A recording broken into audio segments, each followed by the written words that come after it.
আসসালামু আলাইকুম। আমি আজ বানাবো চিকেন প্যাটিস। তার জন্য আমি এখানে চিকেনটাকে ছোট ছোট করে কেটে নিয়েছি। তারপর আমি পেঁয়াজ কেটে নিয়েছি এবং কড়াইতে একটু তেল দিয়ে পেঁয়াজটা হালকা লাল হয়ে গেলে ওর মধ্যে 1 চামচ আদা রসুন বাটা দিয়ে দেবো। দিয়ে একটু ভালো করে নেড়ে নেব। নিয়ে চিকেনটা ওর মধ্যে দিয়ে দেবো, দিয়ে একটু নাড়াচাড়া করে নেব।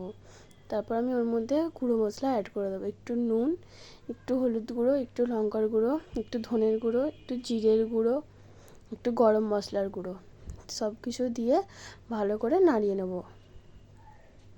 তারপর একটু ওতে পানি দেবো, দিয়ে একটু ভালো করে নেড়ে তারপর ওর মধ্যে আমি একটু সয়া সস দিয়ে দেবো একটুখানি, আর একটু টমেটো কেচাপ দিয়ে দেবো, দিয়ে আবারও ভালো করে নাড়িয়ে নেব। আমি 10 মিনিট চাপা দিয়ে রেখে দিয়েছিলাম।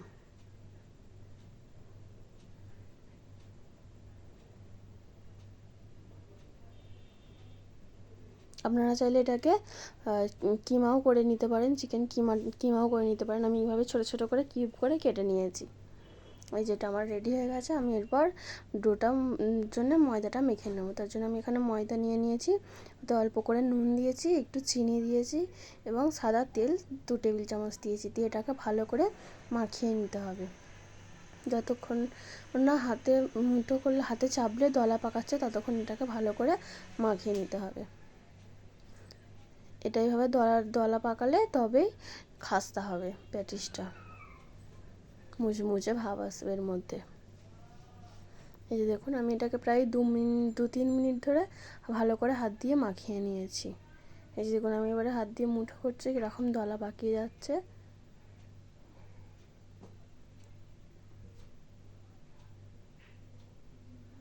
তারপর আমি ওতে অল্প অল্প করে পানি দেব আর ময়দাটাকে একটা ডো তৈরি করে নেব।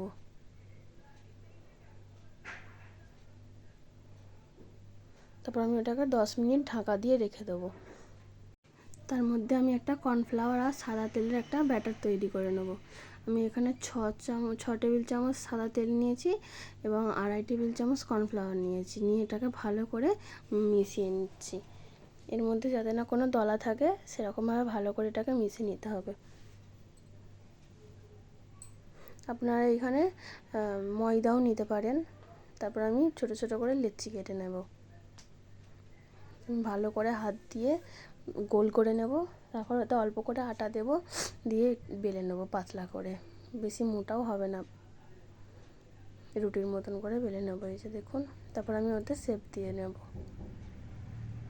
এই যে আমি এই যে ব্যাটারটা তৈরি করে রেখেছিলাম কর্নফ্লাওয়ার আর সাদা তেলে, আমি সেটা উপরে একটু করে লাগিয়ে দিচ্ছি। দেখুন কীরকমভাবে করছি, আপনারাও এইভাবেই করবেন। এই যে দেখুন, ঠিক এইভাবেই করতে হবে। ভালো করে দেখবেন, নাহলে ভাঁজটা বুঝতে পারবেন না। তারপর আমি এটাকে গোল গোল করে হাত দিয়ে চেপে ঘুরিয়ে ঘুরিয়ে নেব। তারপর আমি সাইডগুলো যেগুলো বেরিয়ে আসে, ওগুলোকে একটা ছুরি দিয়ে কেটে নেব। নিয়ে হালকা হাতে একটু চেপে নেব, নিয়ে তারপর বেলনি দিয়ে হালকা করে বেলে নেব।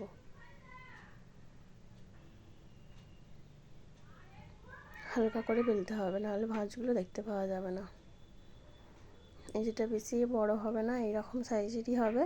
তারপর আমি ছুরি দিয়ে 4টে কোণ কেটে সমান করে নেব।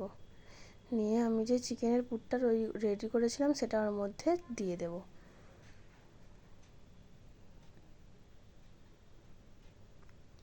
আমি এবার সাইডে অল্প করে পানি লাগিয়ে মুখটা ভালো করে এঁটে দেব, যাতে না বেরিয়ে পড়ে। আপনারা যাতে বুঝতে পারেন, তার জন্য আমি আরও একটা দেখিয়ে দিচ্ছি। আমি এইভাবেই সবগুলো করে নেব। এই যে দেখুন, আমি এর মধ্যে আবারও কর্নফ্লাওয়ার আর সাদা তেলের ব্যাটারটা দিয়ে দেবো। মিশ্রণটা দিয়ে ওর মধ্যে একটু ময়দা ছড়িয়ে দেবো, দিয়ে ভালো করে আবারও দেখে নিন আমি কীরকমভাবে ভাঁজ করছি। আবার এদিক দিয়ে একটা ভাঁজ করে আবারও মিশ্রণটা দিয়ে দেবো। আপনারা দেখুন, আমার হাতের দিকে আমি যেভাবে করছি এইভাবেই ট্রাই করবেন। এটা খেতে ভীষণই টেস্টি হয়েছিল। আপনারা অবশ্যই যে দেখছেন একবার বাড়িতে ট্রাই করে দেখবেন, আর অবশ্যই আমাকে কমেন্টে জানাবেন কেমন হয়েছে।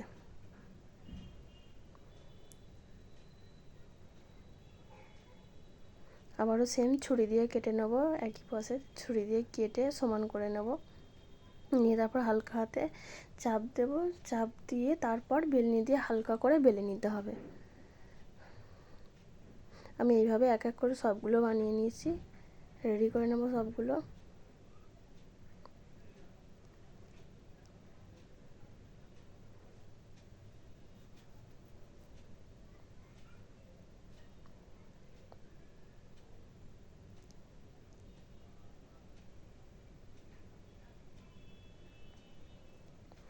সাইডে অল্প করে পানি দিয়ে চিপে দিতে হবে যাতে না বেরিয়ে পড়ে। তারপর আমি কড়াইতে তেল গরম করব, তারপর আমি ওর মধ্যে আস্তে আস্তে ছেড়ে দেবো। গ্যাসটা অবশ্যই আস্তে দিয়ে রাখতে হবে, জোরে দিয়ে রাখলে হবে না, এটা লো ফ্লেমেই ভাজতে হবে আস্তে আস্তে করে।